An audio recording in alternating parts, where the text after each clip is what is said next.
അല്ലാഹു നമ്മളെ കാക്കട്ടെ. ഭയങ്കര വിഷയമാണ്, ഗൗരവമുള്ള വിഷയമാണ്.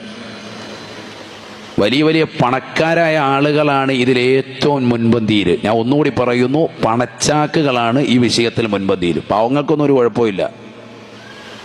അവർ സാധുക്കൾ, അവരവരുടെ കാര്യങ്ങളുമായിട്ട് മുന്നോട്ട് പോകും. അള്ളാഹു നമ്മളെ കാത്തു സംരക്ഷിക്കട്ടെ. ചിലർക്കുണ്ട് കഞ്ഞിമൂല. കഞ്ഞിമൂല എന്ന് പറഞ്ഞ ഒരു സംഭവം വിശുദ്ധ ഇസ്ലാമിലില്ല. പഠിച്ചോ മുസ്ലിമീങ്ങൾ, ഇസ്ലാമിലില്ല അത്. എന്ത് കഞ്ഞിമൂല? കഞ്ഞി വെച്ച് കുടിക്കാൻ ആണോ കഞ്ഞിമൂല? ഈ വിഷയമൊക്കെ ഞാനും പഠിച്ചിട്ടുള്ള വിഷയങ്ങളാണ്. ചിലർ മനസ്സിലാക്കി ഇതൊക്കെ ഇത് കൊണ്ടുവന്ന് നമ്മൾ ഓരോരുത്തരും കൊണ്ടുവന്നിട്ട് അവിടെ കഞ്ഞിമൂല, ഇവിടെ കഞ്ഞിമൂല ഉണ്ട്, ആ പ്രശ്നമുണ്ട്, ഇവിടെ ഇന്നത് പറ്റൂല, ബാത്റൂം പറ്റൂല. കഞ്ഞിമൂല ബാത്റൂം പണിതാൽ വീട്ടുകാർക്ക് ബുദ്ധിമുട്ടാണ്, ദോഷമാണ്. ഇസ്ലാം മതത്തിൽ അതൊന്നുമില്ല. അതാദ്യം മനസ്സിലാക്കി. അങ്ങനെയെങ്കിൽ തഴവ ഉസ്താദൊക്കെ എന്നേ ഹറാബായി പോയാന്. ബാത്റൂം ഇരുന്നത് കഞ്ഞിമൂലയിലാണ്. അള്ളാഹു നമ്മളൊക്കെ മനസ്സിലാക്കാൻ തൗഫീഖ്. തഴവ ഉസ്താദിനെ പോയി കണ്ടിട്ടുള്ളവർക്കറിയാം ബാത്റൂം വരുന്നത് കഞ്ഞിമൂലയിലാണ്. എന്താ ഇവരൊന്നും കിതാബ് ഓതി പഠിക്കാത്തവരാണ്. ഇവർ കാണാത്ത ഏത് കിതാബാണ് നമ്മൾ കണ്ടത്? ഈ അടുത്ത് ചുള്ളിമാനൂർ അബ്ദുസ്സലാം മുസ്ലിയാർ പറയുന്ന ഒരു വീഡിയോ ഒരു സഹോദരനെ കാണിച്ചു. പഴയകാല പ്രാസംഗികനാണ് അദ്ദേഹം. ഒരിക്കൽ ബഹുമാനപ്പെട്ട തഴവ ഉസ്താദിനെ കാണാൻ വന്നപ്പോൾ അദ്ദേഹം കുത്തുബ്ഖാന കാണിച്ചു കൊടുത്തു. അദ്ദേഹത്തിൻ്റെ ഗ്രന്ഥങ്ങൾ, കോടികൾ വിലമതിക്കുന്ന ഗ്രന്ഥങ്ങൾ ഇന്നുമുണ്ട്. ധാരാളം കിതാബുകൾ അവിടെ കാണാം.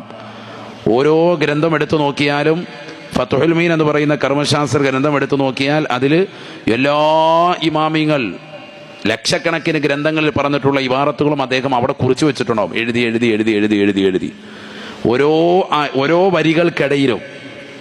അതിനകത്ത് ഇനി ഒരു പേജില്ല ഇനി എഴുതാൻ. ഇതേപോലെ അടുത്ത ഗ്രന്ഥം, വേറൊരു ഗ്രന്ഥം എടുക്കുമ്പോൾ അതിനകത്തും ഇതേപോലെ എന്ന് പറഞ്ഞാൽ നോക്കാത്ത ഗ്രന്ഥമില്ല. തഴവ ഉസ്താദ് തന്നെ പറയുന്നു, ഈ ഇരിക്കുന്ന മുഴുവൻ ഗ്രന്ഥവും ഞാൻ നോക്കിയിട്ടുണ്ട്, ഈ ഒരു ഗ്രന്ഥവും എനിക്കെതിരിൽ ഹിസാബ് പറയുകയില്ല. ലക്ഷക്കണക്കിന് രൂപയുടെ ഗ്രന്ഥങ്ങൾ റൂമിൽ മുഴുവൻ കെട്ടിവെച്ചിരിക്കാൻ. നമുക്ക് ഡെയിലി വരുന്ന പത്രം പോലും വായിക്കാൻ ഇവിടെ സമയമില്ലാതെ ഓടുന്ന കാലഘട്ടമാണ് നമ്മൾ. അന്നന്ന് വരുന്ന പത്രം പോലും നമ്മൾ വായിക്കലില്ല. ഫുള്ള് അതിൻ്റെ ഫ്രണ്ട് പേജ് വായിക്കും, സ്പോർട്സ് പേജും വായിക്കും, എന്തെങ്കിലും ക്രൈം ഉണ്ടെങ്കിൽ അതും വായിക്കും, കഴിഞ്ഞ്. ഇതല്ലേ നമ്മുടെ അവസ്ഥ? ഇത്രയും വലിയ കിതാബുകളൊക്കെ ഓതിപ്പടിച്ചതാകുന്ന മഹാന്മാരാകുന്ന മഹത്തുക്കൾ, റയീസുൽ മുഹഖഖീനാകുന്ന കണ്ണിയത്ത് ഉസ്താദ്, ബഹുന്നരാകുന്ന റയീസുൽ ഉലമാ ശിഹാബുദ്ദീൻ ഉസ്താദ്, ഇവരൊക്കെ ഇവിടെ ജീവിച്ചു കഴിഞ്ഞു പോയി. നമ്മുടെ കൗമിൽപ്പെട്ട കുറേ പേര് ഇങ്ങനെയുള്ള പരിപാടികളായിട്ടിരിക്കുക. മൂല്യന്മാർക്ക് അറിയാത്ത പണിയാണിത്, എന്നാൽ പിന്നെ നമുക്ക് ഇന്ന ആളെ കൊണ്ടുവരാം. ഇവിടെ മൂല്യന്മാർ ഇതിന് നിൽക്കാത്ത എന്താണെന്നറിയോ?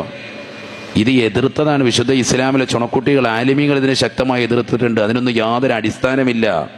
മറ്റു മതസ്ഥരുടേതാകുന്ന ആചാരങ്ങൾ നിന്റെ ജീവിതത്തിലേക്ക് കൊണ്ടുവരാതെ, ഓരോരുത്തർക്കും അവരവരുടെ ആചാരം. ഹൈന്ദവ മതത്തിലുള്ളവർക്ക് അവർക്ക് കഞ്ഞിമൂലം ഉണ്ടെങ്കിൽ അവർക്ക് അവരുടെ ആചാരം, അതുമായി പോകാം.